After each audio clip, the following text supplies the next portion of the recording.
Star is orders, they break away from the barrier. Level start by all the contenders and sorting themselves out. It's Sprint Legend being pushed to the front by 3 parts of a length in front of Parade Queen, Racing Icon and Nano Class together. Another 2 lengths behind is Golden Essence, 2 away is Blue Seduction. Another 3 lengths behind the first timer Full of Life, and It's a Mad, Mad, Mad World.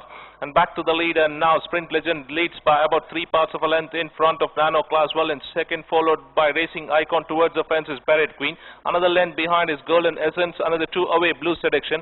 Another 3 lengths behind comes Full of Life, followed by It's a Mad, Mad, Mad World as the turn in.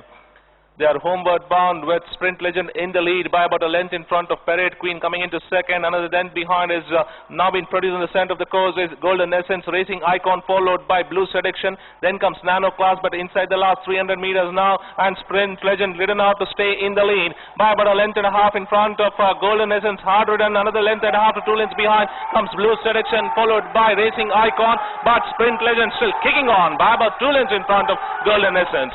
Sprint Legend the winner by about 2 to the good of Golden Essence. Same third was Blue Seduction. They followed then by Racing Icon, Full of Life, Parade Queen, followed by Nano Class, and It's a Mad, Mad, Mad World.